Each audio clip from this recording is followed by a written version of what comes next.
পরের খবরের দিকে একটু নজর রাখতে হচ্ছে, কারণ সেখানে চক্ষুদান নিয়ে বিতর্ক একেবারে তুঙ্গে উঠেছে। সমাজকর্মী আমির চাঁদ শেখকে গ্রেফতারের প্রতিবাদে কোতোয়ালি থানার সামনে বিক্ষোভ। আমির চাঁদ সহ পরিবারকে মুক্তি দেওয়ার দাবি। বিক্ষোভে বিজ্ঞান মঞ্চ সহ একাধিক সংগঠনগুলি বিক্ষোভের পর সাংবাদিক বৈঠক করেন কোতোয়ালি থানার আইসি। সেখানে আইসি তিনি দাবি করেন যে আমির চাঁদের ক্ষেত্রে কোনো নথি পরিবার দেখাতে পারেনি, অর্থাৎ চক্ষুদানের কোনো বৈধ নথি তাদের পরিবার দেখাতে পারেনি এবং সেই জন্যই গ্রেফতার করা হয়েছে। যদিও এই মুহূর্তে বিতর্ক একেবারে তুঙ্গে উঠেছে। সমাজকর্মী আমির চাঁদ শেখ তাকে গ্রেফতারের প্রতিবাদে কোতোয়ালি থানার সামনে বিক্ষোভ বিজ্ঞান মঞ্চ সহ একাধিক সংগঠনের। আমি শান্তিপুর মরণের পক্ষ থেকে টেকনিশিয়ান হিসাবে আন্দোলনকে দুর্বল করা যায়নি, যাবে না।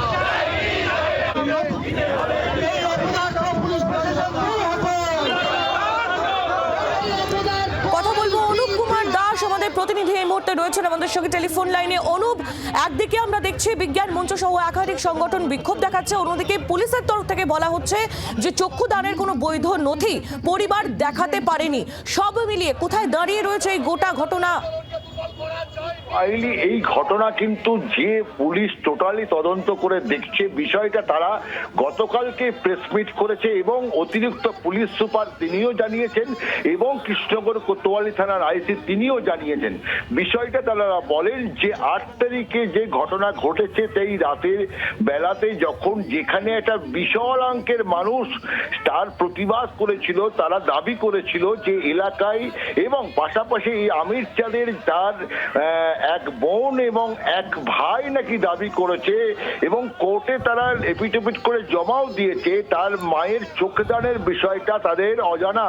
এবং তারপরে কিন্তু পুলিশ সমস্ত বিষয়টা রাতভর তদন্ত করে দেখেছে। সকালবেলা অর্থাৎ 9 তারিখ সকালবেলাতে যখন তারা দেখছে যে এই ঘটনা, তারপরে কিন্তু এই টোটালকে 9 তারিখে যখন বেলা 11টার সময় এই পরিবারকে অ্যারেস্ট করে কোর্টে পাঠানো হয়। তারপরেই কিন্তু ক্ষোভে ফেটে পড়ে যে সমাজকর্মীরা বিজ্ঞান মঞ্চরা যে তাকে কেন অ্যারেস্ট করা হলো। তবে পুলিশ কিন্তু তাদেরকে তারা লিখিত জমা দিয়েছে। এই বিজ্ঞান মঞ্চ এবং টোটালি যারা বিভিন্ন সংগঠন তারা আন্দোলন করেছিলেন তারা দাবি করেছেন যে তাদেরকে নিঃস্বার্থভাবে ছেড়ে দিতে হবে। আগামীকাল তার কিন্তু আদালতে আবার শুনানি রয়েছে। আগামীকাল আমাদের নজর থাকবে তাকে জামিন দেয় কিনা। তবে এখনো কিন্তু পুলিশ কিন্তু সমস্ত তদন্ত করে দেখছে। কাগজপত্র সঠিক হলে তারা অবশ্যই চার্জশিট এখনো দেয়নি। তবে পুলিশ বলছে আমরা কিন্তু তদন্ত করছি, এখনো পরিষ্কার করে আমরা কিছু পাইনি বলে। এবং তদন্তে কি উঠে আসে সেদিকে আমাদেরও নজর থাকবে। অনুপ, তুমিও নজর রাখো। ধন্যবাদ তোমায়। অনুপ কুমার দাস আমাদের প্রতিনিধি ছিলেন আমাদের সঙ্গে টেলিফোন লাইনে। এই মুহূর্তে আমির চাঁদ শেখ তাকে নিয়ে একটা বিতর্ক শুরু হয়েছে এবং তার মুক্তির দাবিতে বিজ্ঞান মঞ্চ সহ অন্যান্য সংগঠন তারা বিক্ষোভও দেখিয়েছে। কি বলা হচ্ছে তাদের তরফ থেকে আপনাদের শোনাবার। অন্যদিকে কৃষ্ণনগর পুলিশ তারাই বা কি বলছে শুনুন পরপর। এটাকে আমরা খুবই ধিক্কার জানাচ্ছি এবং খুবই বিজ্ঞানকে রুদ্ধ করে দেওয়ার মতো একটা পরিস্থিতি, যেটা হওয়া উচিত না। আমির ভাই কখনো চোখ বিক্রি করতে পারে না, কর্নিয়াও বিক্রি করতে পারে না। কারণ আমি সবসময় এটা জানি, আমরাও যে সবার প্রত্যেকেই মনে হয় জানি, কর্নিয়া কোনো হাটে বাজারে বিক্রি হয় না। আমার মনে হয় না পাত্র মার্কেটও বিক্রি হয় বা নতুন বাজার বা আমিন বাজারও বিক্রি হয় না। ওনার মা রাবেয়া আন্টি কিন্তু 2 বছর আগে কিন্তু অঙ্গীকার পত্রে সাইন করেছিল। একটা লোককে আপনি ওখানে জেলে ঢুকিয়ে দিয়েছেন, এর জন্য আপনার শাস্তি হবে। কে আপনি? যা খুশি তাই চলবে নাকি?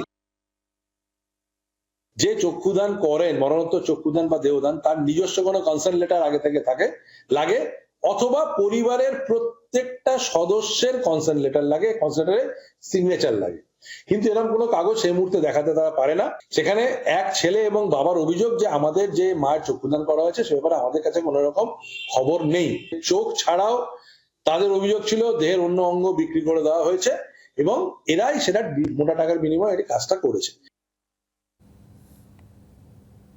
আর এই আমির চাঁদ শেখকে নিয়ে বিতর্কের মধ্যেই কৃতজ্ঞতা জানিয়ে তার কাছে চিঠি এসেছিল বলে খবর পাওয়া যাচ্ছে। চিঠি দেওয়া হয়েছিল মুর্শিদাবাদ মেডিকেল কলেজ থেকে। একদিকে যখন পুলিশের তরফ থেকে অভিযোগ করা হচ্ছে যে ধৃত আমির চাঁদ শেখ তিনি কোনো কাগজ দেখাতে পারেননি বৈধ, যে তার মা মরণোত্তর চক্ষুদানের জন্য অঙ্গীকার করেছিলেন, সেই মতো কোনো কাগজ যখন দেখানো যায়নি তখনই মুর্শিদাবাদ মেডিকেল কলেজের এই চিঠি রীতিমতো তরজা বাড়িয়েছে। মায়ের চক্ষুদানের জন্য কৃতজ্ঞতা জানিয়ে চিঠি পাঠানো হয়েছে মুর্শিদাবাদ মেডিকেল কলেজের তরফ থেকে। ঠিক কি রয়েছে সেই চিঠির মধ্যে আর কি জানা যাচ্ছে, অয়ন শর্মা আমাদের প্রতিনিধি আরো বিস্তারিত আমাদের জানাবেন। অয়ন, একদিকে যখন আমরা দেখছি যে আমির চাঁদ শেখ তাকে নিয়ে তিনি যে তার মায়ের মরণোত্তর চক্ষুদান করেছেন সেটা নিয়ে একটা তুমুল বিতর্ক শুরু হয়েছে, কাগজপত্রের বৈধতা নিয়ে প্রশ্ন উঠছে, কাগজপত্র নেই বলে বলা হচ্ছে, তারই মধ্যে মুর্শিদাবাদ মেডিকেল কলেজের এই চিঠি কি রয়েছে তাতে? দেখো, এই যে বিতর্ক তৈরি হলো সেই বিতর্কের জায়গায় কিন্তু একেবারে পুরোপুরি ইতি টানলো মুর্শিদাবাদ মেডিকেল কলেজ হাসপাতাল কর্তৃপক্ষ এবং হাসপাতালের যে আই ব্যাংক। একেবারে অফিসিয়ালি তাদের যে লেটার, সেই লেটার পাঠানো হয়েছে আমির চাঁদ শেখের কাছে। সেই লেটারে কি বিষয়বস্তু পরিষ্কার করে একেবারে লেখা রয়েছে। মুর্শিদাবাদ মেডিকেল কলেজের আই ব্যাংকের তরফ থেকে জানানো হয়েছে রাবেয়া বিবি শেখের তরফ থেকে একটি আই বল রিসিভ করেছিল তারা, যার মৃত্যু হয়েছে কার্ডিও রেসপিরেটরি ফেলিওর ও উইথ মায়োকার্ডিয়াল ইনফেকশনের জেরে। বাড়িতেই তার মৃত্যু হয়েছে। নদিয়ার কোতোয়ালির বাসিন্দা তিনি। এই আই বল রিসিভ করা হয়েছিল একেবারে প্রপার কন্ডিশনে, প্রপার সময়, যাতে করে একজন মানুষকে সেই আই বল দিয়ে অন্ধত্ব থেকে মুক্তি দেওয়া যায়, সেই জন্য দেওয়া ছিল। এবং এই দান একেবারে একজন মানুষকে অন্ধত্ব দূর করতে পারে, সাহায্য করবে। এর জন্য আমরা কৃতজ্ঞ। মুর্শিদাবাদ মেডিকেল কলেজ হাসপাতাল কর্তৃপক্ষ বলছে আমরা কৃতজ্ঞ এর জন্য, এবং এর জন্য ধন্যবাদ জানানো হচ্ছে। তার যে অফিসিয়াল লেটার, সেই অফিসিয়াল লেটার জি24 ঘন্টার হাতে রয়েছে এবং সরাসরি এই আমির চাঁদ শেখকে পাঠানো হয়েছিল, সেটাও এই একেবারে চিঠিতে উল্লেখ রয়েছে মুর্শিদাবাদ মেডিকেল কলেজের তরফ থেকে। যে বিতর্ক এই মুহূর্তে শুরু হয়েছে আমির চাঁদ শেখকে নিয়ে, যে তিনি কোনো বৈধ নথি দেখাতে পারেননি তার মায়ের মরণোত্তর চক্ষুদান নিয়ে, এই চিঠি কি সেক্ষেত্রে কোনো সাপোর্টিং ডকুমেন্টস হিসেবে কাজ করবে? দেখো, একেবারে সরাসরি সরকারি স্ট্যাম্প মারা চিঠি মুর্শিদাবাদ মেডিকেল কলেজের আই ব্যাংকের তরফ থেকে পাঠানো হয়েছে। সেই চিঠি পরিবারের কাছে পাঠানো হয়েছে। অর্থাৎ এখানে কিন্তু কোনো প্রশ্ন থাকে না। কিন্তু এখানে তোমাকে বলে রাখি যে এটা কিন্তু এই যিনি চক্ষুদান করেছে যে পরিবার, সেই পরিবারের কাছে গুরুত্বপূর্ণ নথি, কিন্তু তারা কেন দেখাতে পারছেন না সেটা কিন্তু একটা সন্দেহের জায়গা তৈরি হয়।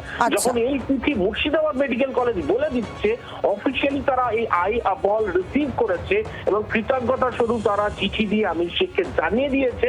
সরাসরি যদি তুমি বলো একেবারে কোড আনকোড যে চিঠির কপির কথা বলছো তুমি, সেই চিঠিতে একেবারে ডেট টু ডেট যে চিঠি পাঠানো হচ্ছে সেখানে স্ট্যাম্প করা রয়েছে এই হাসপাতালের আই ব্যাংকের যিনি ডিপার্টমেন্টাল অপথলমোলজি তার তরফ থেকে চিঠি, এবং পাশাপাশি মেডিকেল সুপারিনটেন্ডেন্টের একেবারে সই করা স্ট্যাম্প মারা সরকারি চিঠি, সেই চিঠি কিন্তু পরিবারকে দেওয়া হয়েছে।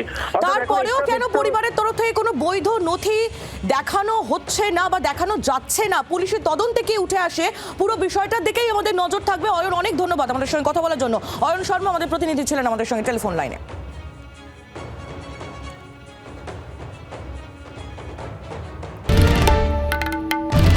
বাংলার আওয়াজ, বাঙালির আবেগ, জি 24 ঘন্টা।